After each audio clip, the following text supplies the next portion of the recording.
Hello everyone. Today we're going to take a look at our exponent rules again. We're going to kind of put them all together and streamline how we use them. But first of all, we need to make sure that you recognize each of your rules.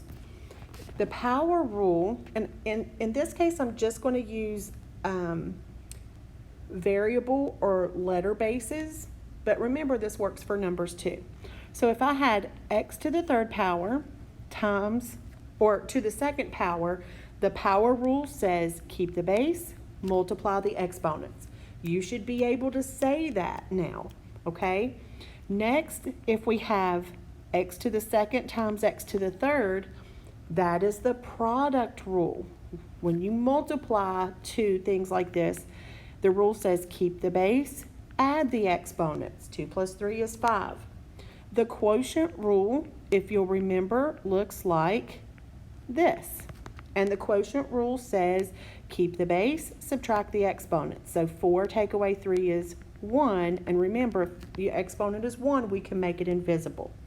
The zero exponent rule says anything to the zero power has a value of 1.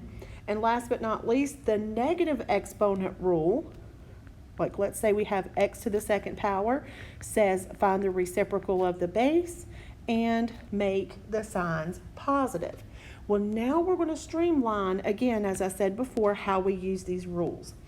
All right, so example 1. So we have 6x to the 7th divided by 2x to the 4th.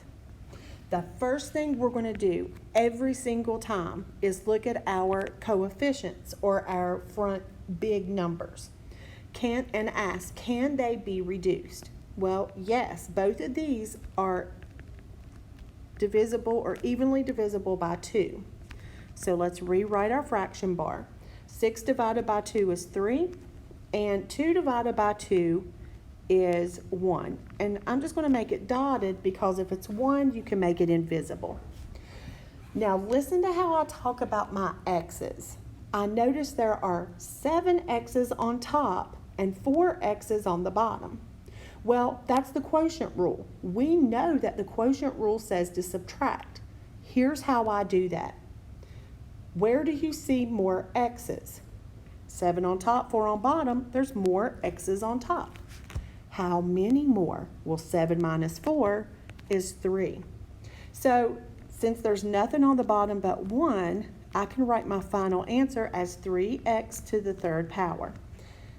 That's how we're going to streamline using these. And this will also help get rid of having to do a whole lot of adding and subtracting negative numbers. You'll see what I mean. Let's do some more. So let's say we have 8x to the 5th over 4x squared, or 4x to the second power. Remember, the first thing we want to do is deal with our coefficients. Is there anything that will divide evenly into 8 and into 4? Well, 2 will, not 3. 4 will go evenly into both of these. So I'm going to divide both of these by 4. Remember, just rewrite your fraction. 8 divided by 4 is 2. 4 divided by 4 is, let's make that invisible, 1.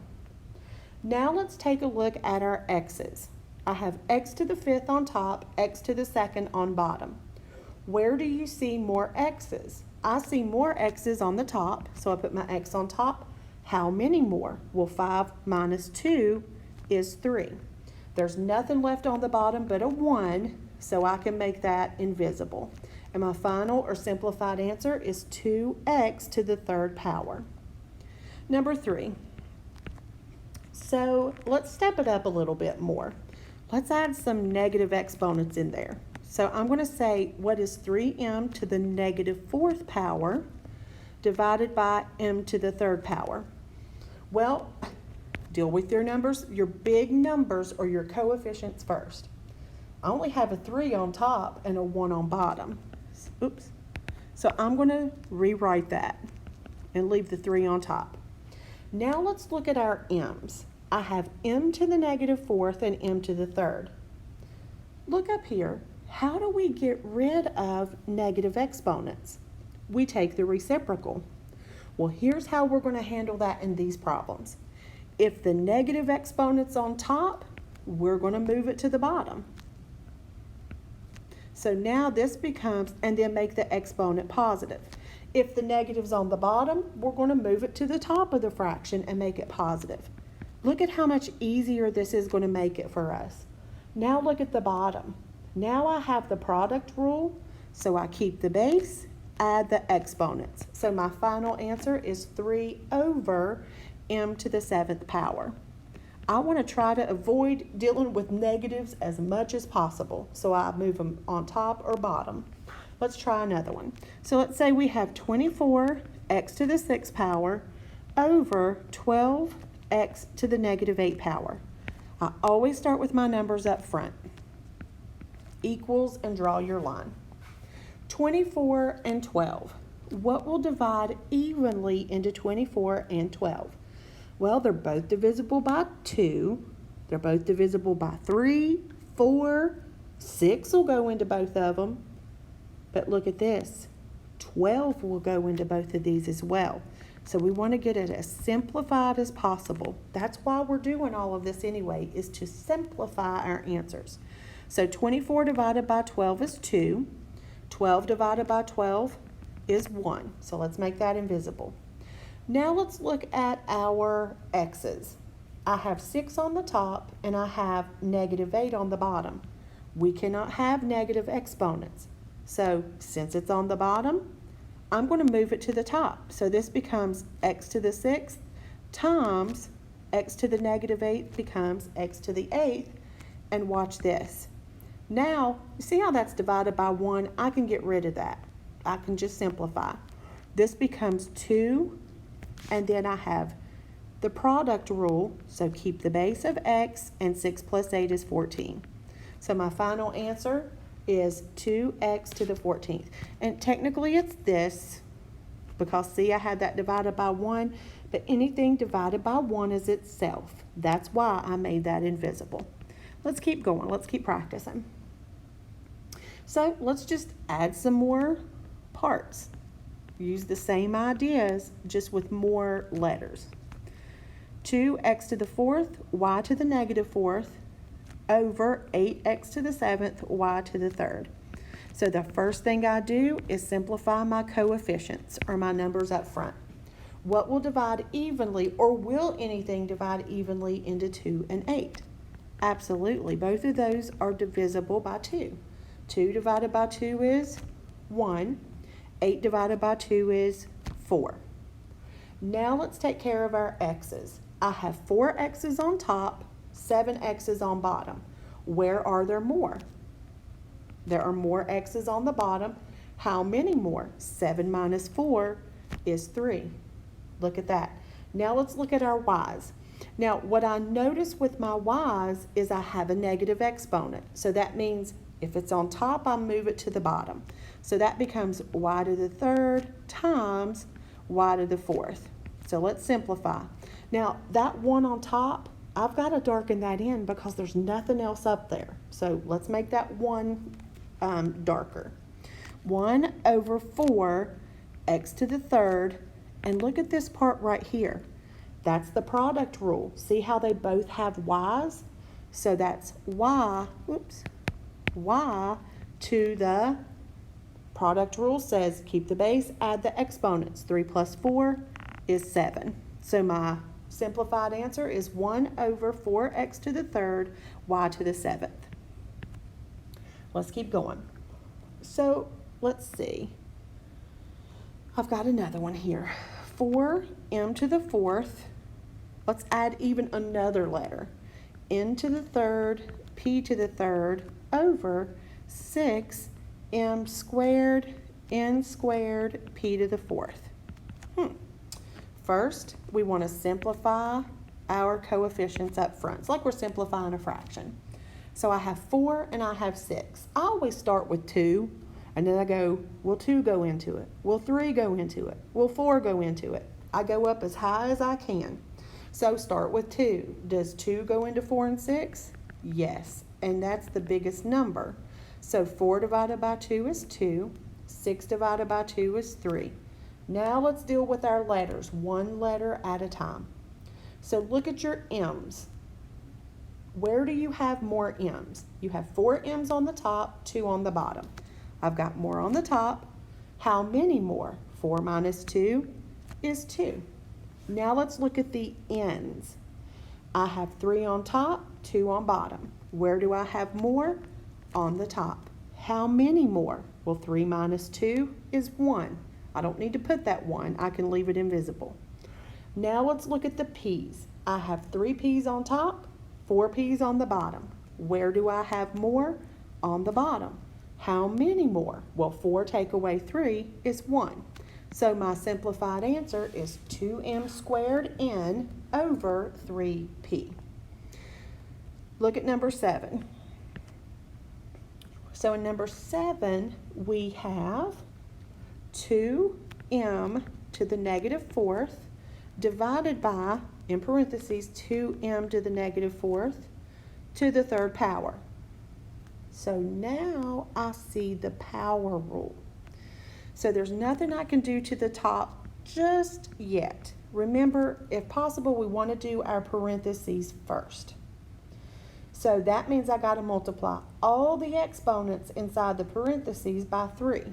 Well, let me ask you this. Well, I've already shown you. If there's no exponent, it's 1. So this becomes, the product rule says keep the base, multiply the exponents. So 1 times 3 is 3. M to the negative 4 times 3 is negative 12. So remember, our first thing that we need to do is simplify the numbers up front. Well, you got all kinds of stuff going on up here. But here's the cool thing. They're all 2's. I have 1 2 on top. I have 2 2's on bottom. So where do I have more 2's? On the bottom. How many more? 2. Now let's deal with our, oh, and there's nothing, if you don't have anything up top yet, just put that invisible 1. Now let's deal with our m's. But I don't know if you noticed this, but both of them have negative exponents. Remember, if you have negative exponents, we take the reciprocal. That just means we flip. So the m to the negative 4th goes to the bottom to become positive. M to the negative 12th goes to the top to become m to the positive 12. I still see some simplifying I can do, guys. So for example, look right here. That's not completely simplified. What is 2 squared? Think about when we did perfect squares. Well, 2 squared means 2 times 2. And 2 times 2 is 4. Now let's look at our m's. Where do we have more m's? 12 on top, 4 on bottom. Well, we have more m's on top. How many more? Let's subtract. 12 take away 4 is 8. So my final answer, remember we can make 1's invisible, is m to the 8th over 4. So guys, this is all about taking things one step at a time, and honestly just step back and simplify what you can. Let's do a few more. Take a look at this one. Let's say we have 2x to the 3rd over x to the negative 1st times 3, or raised to the 3rd power. That doesn't mean times, it means raised to the 3rd power. Power to a power. That's why it's called the power rule. All right, there's nothing right now I can do with the top, so I'm going to leave it as 2x to the 3rd over, the bottom is the power rule, and the power rule says keep the base, multiply the exponent. So what's negative 1 times 3? Negative 3. Let's keep going. Remember we said simplify the numbers up front first, the coefficients? Well, again, there's nothing we can do because there's only a number on top. So let's just rewrite it, or in the numerator. Now let's deal with these x's. I have x to the 3rd over x to the negative 3. We can't have a negative exponent. So that means that x to the negative 3 is going to move to the top to become positive. There's nothing left, so I'm going to put it over 1. So let's do 2 Now I see the product rule. X to the third means keep the base, add the exponents. Anything over 1 is itself. So 2x to the 6th.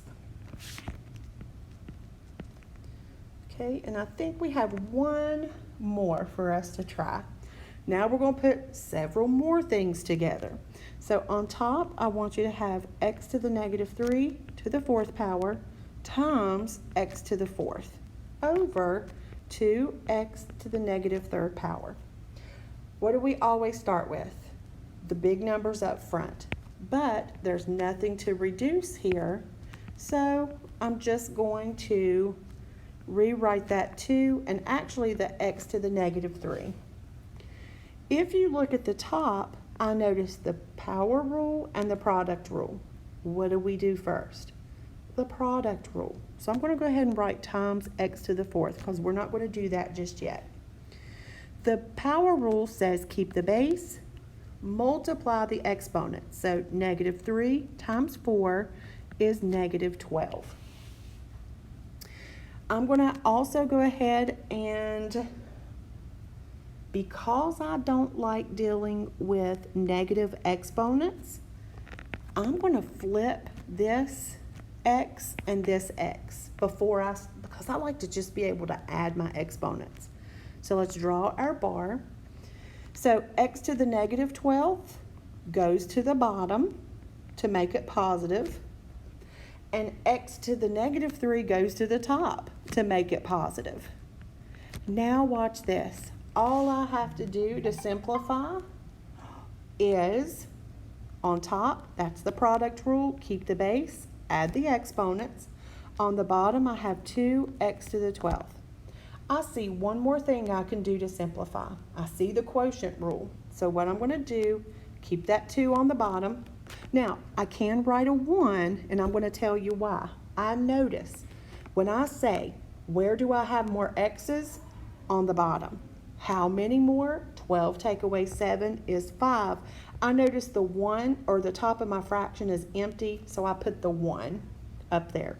So our final answer is 1 over 2x to the 5th power.